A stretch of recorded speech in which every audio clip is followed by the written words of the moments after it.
आज के समय में ना हर दूसरे दिन आप देखेंगे ना तो न्यूज़पेपर की सुर्खियां यही होती हैं कि डोनाल्ड ट्रंप साहब धमकी दे रहे होते हैं ईरान को कि अगर ईरान मेरे अनुसार नहीं चला, अगर उसने इजराइल के साथ रिलेशंस को नॉर्मल नहीं किया, न्यूक्लियर फ्यूल के संवर्धन के प्रोग्राम को स्टॉप नहीं किया, तो बहुत जल्दी एक न्यूक्लियर आक्रमण हम आपके ऊपर कर देंगे। सुनने में हो सकता है कि ये थोड़ा भयावह लगे, डरावना लगे। डिजिटल मीडिया का काम ही है, डिजिटल न्यूज चैनल्स दिन भर बोलते ही रहते हैं कि अब हुआ न्यूक्लियर वॉर, तब हुआ न्यूक्लियर वॉर। लेकिन यह भी समझना होगा हम लोगों को कि at the end of the day ये ट्रंप साहब की गीदड़ भभकी से ज्यादा कुछ भी नहीं है। क्यों कुछ भी नहीं है? क्योंकि आज के समय में अमेरिका की कोई मोनोपोली नहीं चलती है वर्ल्ड पॉलिटिक्स के ऊपर। याद रखेंगे, अमेरिका केवल 2 कालखंड के लिए बहुत स्ट्रांग रहा हुआ है जब उसको दुनिया भर में चैलेंज करने वाला कोई नहीं था। पहला जब 1945 में वो नागासाकी और हिरोशिमा को डिस्ट्रॉय करता है और दुनिया के पहले न्यूक्लियर राष्ट्र का दर्जा हासिल करता है तब। लेकिन 1949 आते आते रशिया अपने न्यूक्लियर बम को भी डेवलप कर लेता है। पहले न्यूक्लियर बम की टेस्टिंग वो करता है फर्स्ट लाइटनिंग कोड नाम से, और अब उन लोगों के पास भी न्यूक्लियर बम है।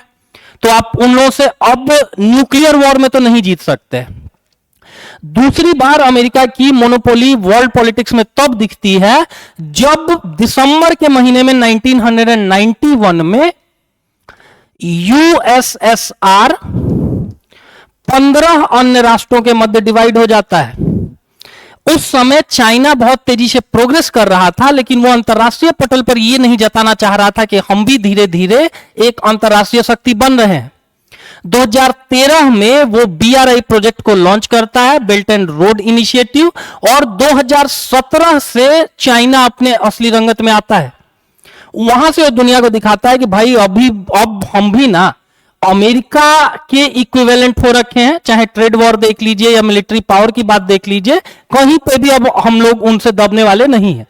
तो वस्तुतः आप देखिए तो बस 1949 से 1949 के मध्य बस अमेरिका पावरफुल था। उसके अतिरिक्त, और पावरफुल कहने का मतलब कि उसकी मोनोपोली थी। सिमिलरली 1991 से लेकर के 2014, 15, 16 तक आप मान लीजिए, आज के समय में आप देखेंगे ना कि चाइना उनको नेक टू नेक फाइट दे रहा है हर जगह।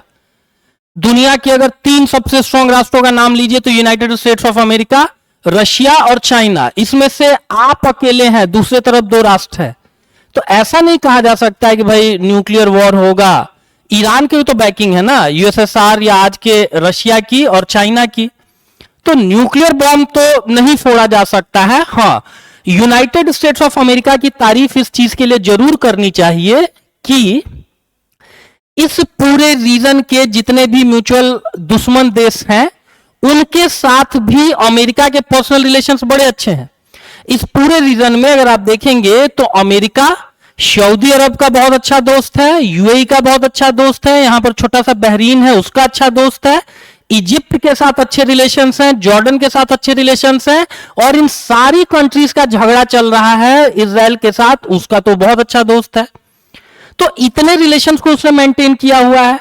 दूसरा चीज कि अमेरिका बहुत समय तक सऊदी अरब और ईरान के मध्य जो शिया सुन्नी का विवाद है उसका फायदा भी नहीं उठा पाएगा, क्योंकि आज के समय में आप देखेंगे कि मुस्लिम ब्रदरहुड का जो कॉन्सेप्ट है उम्मा, उसमें इस चीज की डिमांड उठ रही है कि हमको मिल करके अमेरिका को टैकल करना है।